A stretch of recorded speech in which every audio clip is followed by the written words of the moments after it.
The Yurok people had a word for what the river was supposed to sound like, not the water itself, the fish inside it. For 10,000 years, the Klamath River ran through the ancestral territory of the Yurok, Karuk, and Hoopa Valley tribes in Northern California, and every autumn, the river filled with Chinook salmon so thick that elders described the water as moving twice. Then, between 1918 and 1964, 4 dams went in.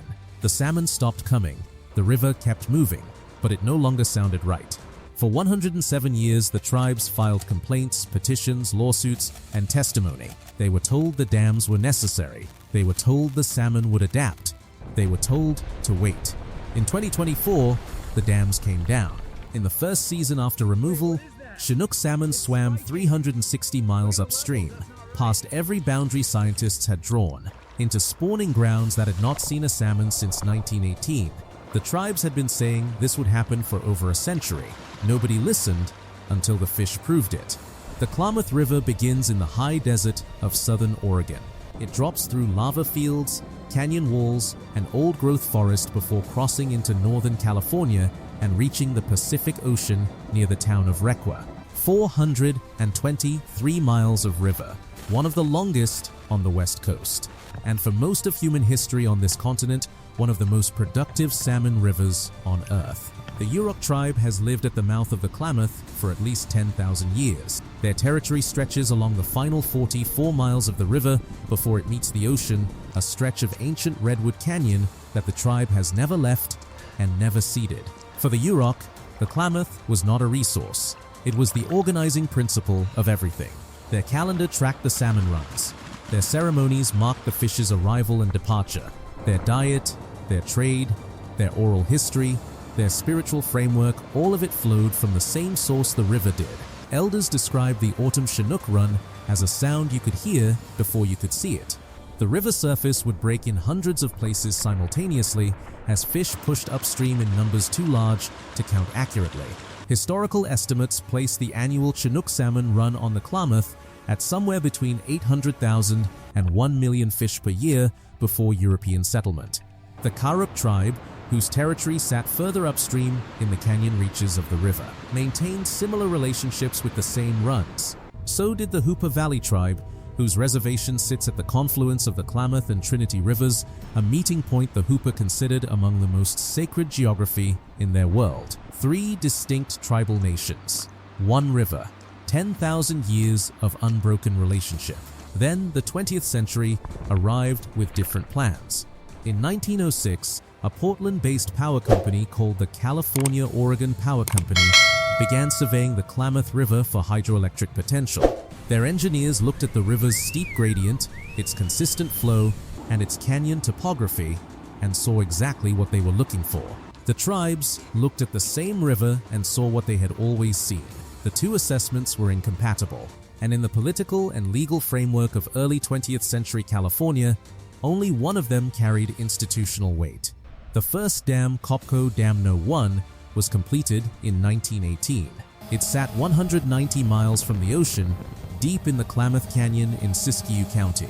It rose 132 feet above the riverbed, and it blocked every salmon attempting to move upstream of that point. Completely, immediately, permanently, no fish ladder was installed. The power company had argued to state regulators that salmon did not inhabit the upper river in significant numbers. The Karuk tribe had testified otherwise. Their testimony was not entered into the formal record.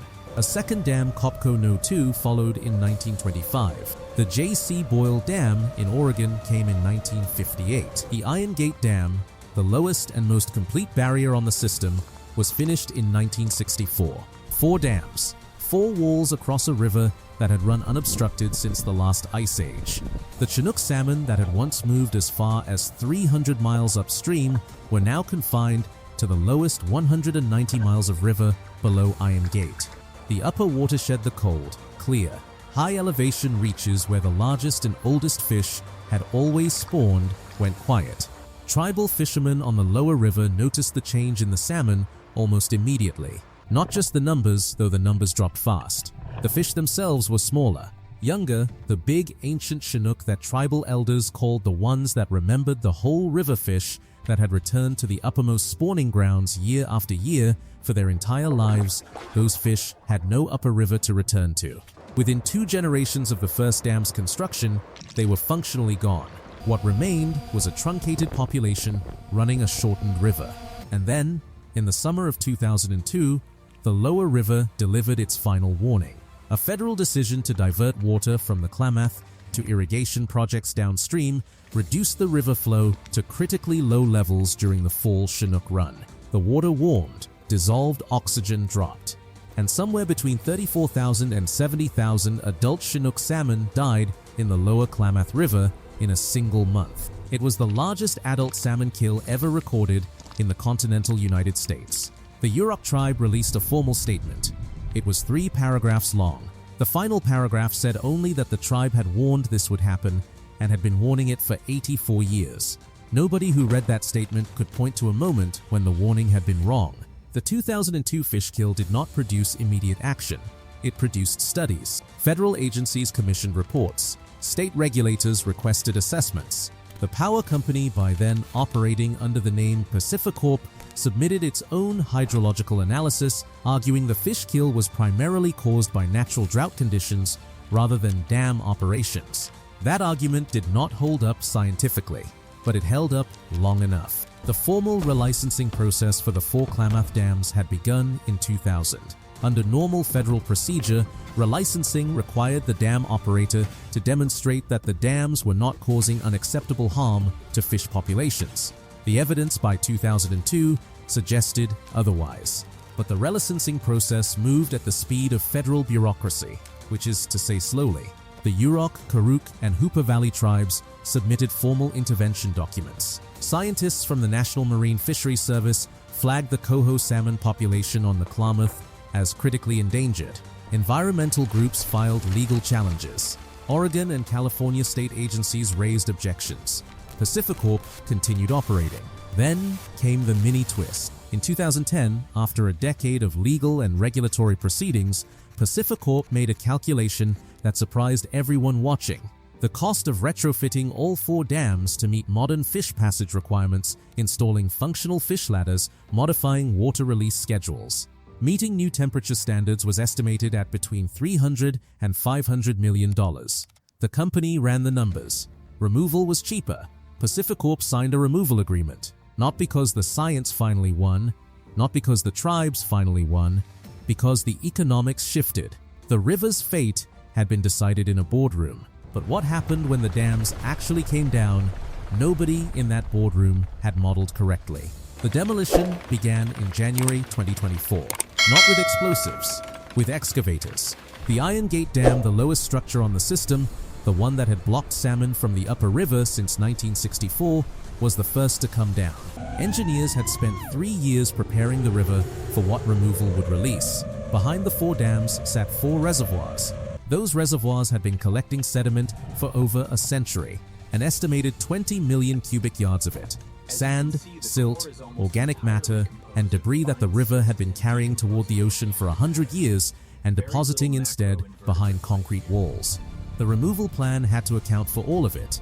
Moving too fast would send a sediment pulse downstream large enough to bury the lower river's existing spawning gravel under feet of silt, killing the very habitat the project was trying to restore. Engineers and tribal monitors worked the same sections of river simultaneously. The pace was controlled, staged, deliberate, and still the river surprised them. Within 72 hours of the first breach in Iron Gate Dam, the Klamath began behaving in ways the hydraulic models had not fully predicted. The current accelerated through the new opening faster than calculated. Sediment moved downstream in concentrated pulses rather than the gradual dispersal the engineers had planned for. For 4 days, the lower river ran the color of wet concrete. Tribal monitors stationed at the mouth watched the plume spread into the Pacific. Then came the mini twist. The sediment carried something the removal team had not anticipated finding in those reservoirs, something that had been locked behind Iron Gate Dam since 1964. And when it hit the lower river, salmon biologists checking monitoring stations upstream went completely silent. The sediment carried salmon, not living fish. Bones, decomposed remains of Chinook that had died against the base of Iron Gate Dam across 6 decades of attempted migration, layer after layer of them. Locked in the reservoir sediment since 1964, salmon biologists at the monitoring stations said nothing for a long time because there was nothing scientific to say in that moment. One tribal elder from the Karuk nation, who was present at the river that day later, described it simply. He said the river was returning its dead before it returned its living. Then, 8 weeks after Iron Gate came down, the living came. The first Chinook salmon crossed the former dam site in early March 2024. A single fish, documented by an underwater camera installed at the removal coordinates. Within 14 days, the camera was logging hundreds of individual fish per day moving through the same point. By late April, acoustic monitoring tags placed throughout the newly opened upper river were pinging at locations that no salmon had reached in 107 years. The fish were not moving cautiously. They were not testing the new corridor in small exploratory numbers. They were running. By the end of the 2024 spawn, California Department of Fish and Wildlife surveys recorded Chinook salmon actively spawning 190 miles above their previous upstream limit. Reds the gravel nests female salmon excavate for their eggs were documented in tributary streams that older Karuk tribal members had not seen used in their lifetimes. Then, the 2025 run began, and the 2024 numbers started to look conservative. The fish did not stop at 190 miles above Iron Gate. They kept going, past every monitoring station, past every boundary the recovery models had projected, 360 miles from the ocean, into the high elevation reaches of the Upper Klamath watershed in southern Oregon, spawning in gravel beds that the river had been preparing unknowingly, continuously for the entire century the dams had stood. Biologists reviewing the 2025 data described one finding that stopped the room during a federal briefing in Sacramento. The largest fish in the 2025 run, the oldest, heaviest Chinook recorded at upper watershed monitoring points, were not young fish exploring new territory. Their age structure suggested they were the offspring of fish that had been holding in the lower river for years, waiting for a passage that did not yet exist, then passing that knowledge that pull toward the upper river to the next generation the moment the corridor opened. The tribes had a name for those fish too. They called them the ones that remembered. The ones that remembered. That phrase did not stay inside tribal oral tradition after 2025. It appeared in a federal briefing document submitted to the Bureau of Reclamation in November 2025. A senior fisheries biologist at the California Department of Fish and Wildlife used it in formal testimony not as poetry, but as the most accurate description available for what the age structure data was showing. Salmon carry spatial memory across generations. The biological mechanism is not fully understood, but the pattern in the Klamath data was clear enough that it forced a revision of the recovery timeline projections that had been submitted alongside the original dam removal environmental impact statement. Those projections had estimated meaningful upper watershed salmon recovery within 15 to 25 years.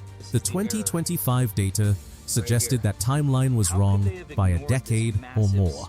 The river was recovering faster than the models said was possible. Because the models had not accounted for memory, the mini twist arrived quietly in a soil survey conducted along the newly exposed reservoir beds in late 2025. The 20 million cubic yards of sediment that engineers had spent 3 years trying to manage the material they had feared would bury the lower river's spawning gravel had done something the hydraulic models had not predicted. In the sections where it settled naturally along the channel margins, it had begun forming new riparian soil. Native willow and alder had germinated in it within one growing season. The sediment that had been locked behind Iron Gate Dam for 60 years was rebuilding the river's banks from the inside out. The Yurok tribe submitted a formal land management proposal to the federal government in January 2026. It requested co-management authority over 100 miles of newly restored river corridor. The proposal cited 10,000 years of prior management experience. It noted that the river had recovered faster under no management than it had responded to a century of engineered intervention.